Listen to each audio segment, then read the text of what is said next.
Over 10,000 YouTube views in the last 30 days. It's BMB. Good morning. It's Sunday, Combat December Counselor. 2nd, 2012. I'm Chris Sorrentino, and this is BMB Basic Training with Combat Counselor. That's me. So, welcome.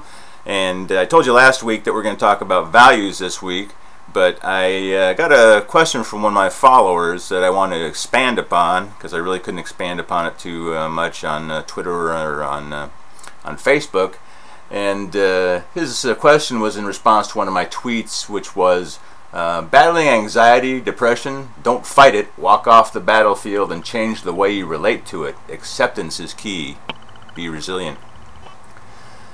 Nawaf, who is a employee at the Ministry of Education in Bahrain, which is a very nice country, island that I've been to a few times, asked the question, well, that sounds good, but I think it's a great idea, but how can a depressed or anxious individual do it? What are the steps? Okay.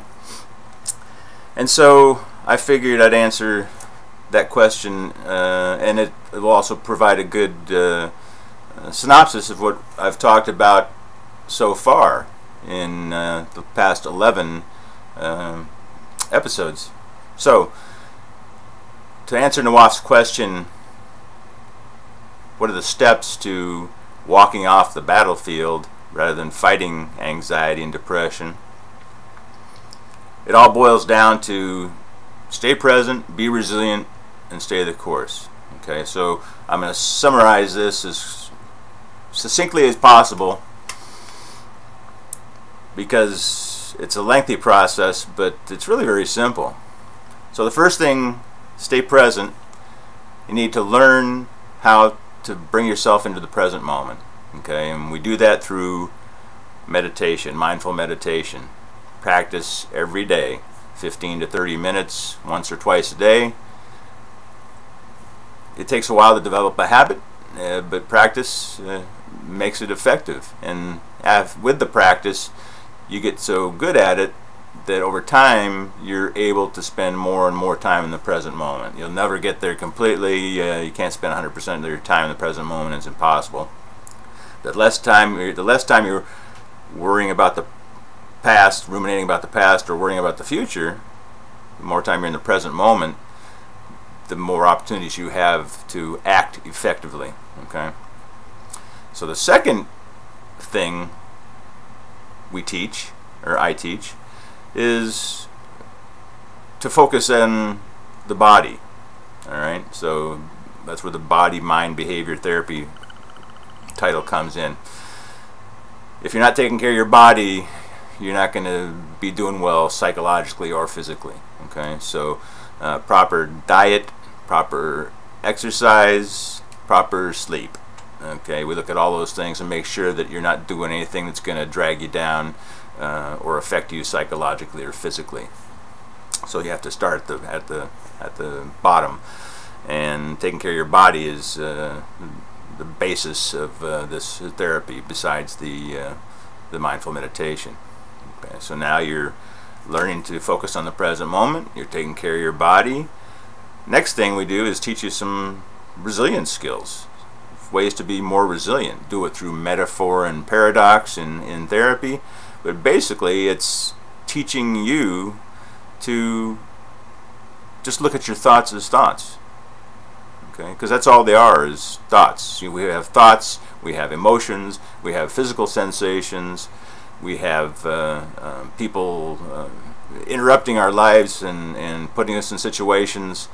We have no control over these things.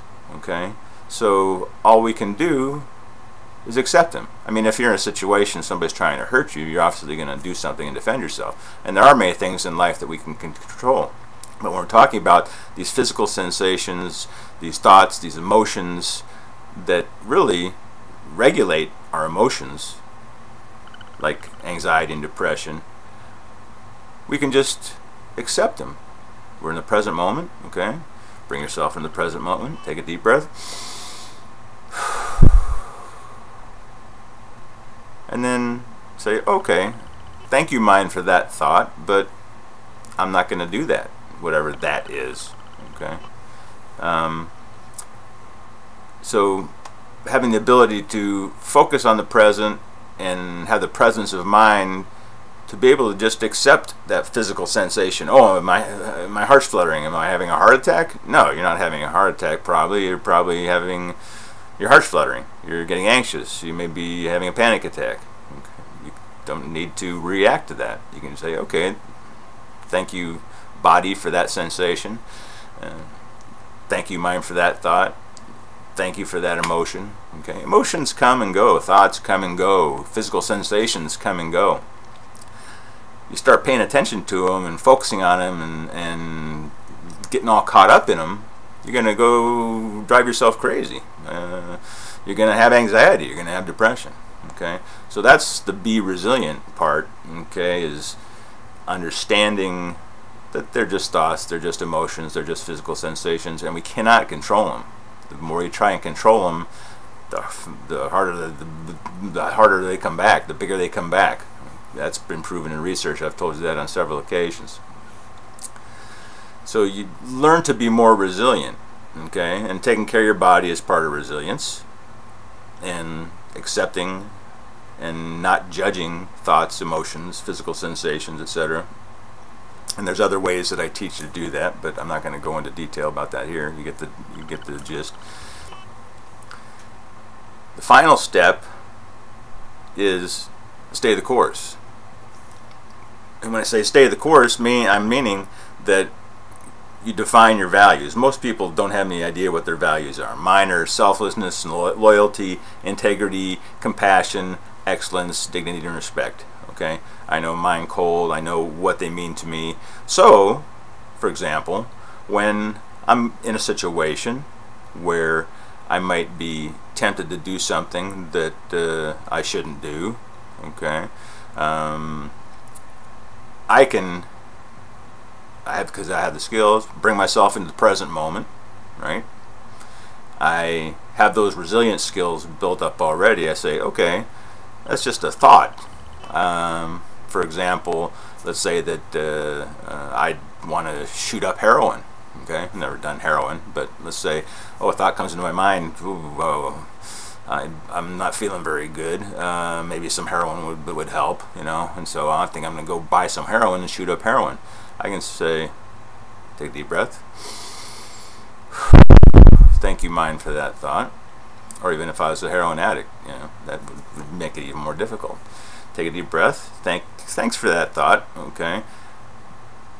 But my values are dignity and respect. Okay. I wouldn't be treating myself with dignity and respect if I went out and bought some heroin and shot up. Okay. I wouldn't be showing myself compassion. I wouldn't have any integrity, because I'd have to hide the fact that I was doing that from people. I have to lie, and if you're lying, you don't have any integrity. So it really goes against my values. So, and this all happens in a microsecond, okay? But it's important. So take a deep breath.